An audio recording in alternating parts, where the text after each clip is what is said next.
ఊరుకో, నేనేం అడగలేదు. అడిగారు, ఆయన ఈగో మీద ఒట్టు. ఒరే కట్టప్పా, మీరు కాలకేయుడు కదా, ఈగోకు పోకుండా ఒప్పేసుకోండి. జాలి పడైనా స్నానం చేయిస్తారు. ఆ రాక్షితో నేనెందుకు స్నానం చేయించుకుంటాను? అవసరమైతే వారం రోజులు స్నానం చేయకుండా ఉంటా.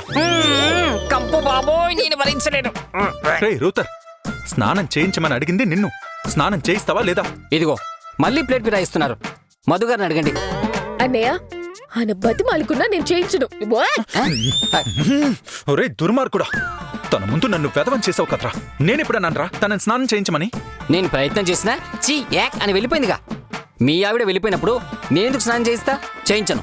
ఒరే ప్లీజ్, స్నానం చేయకపోతే చిరాగ్గా ఉంది. సరే పదండి, నా కర్మ. Sorry sorry sorry sorry sorry sorry sorry sorry. మెల్లిగా మెల్లగా.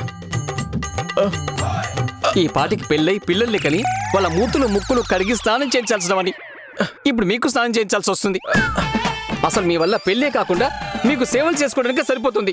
పదండి, బాత్రూంలో గేదెను తోమినట్టు తోముతాను. మీకు నేనే గతి ఇప్పుడు. రెస్పెక్ట్.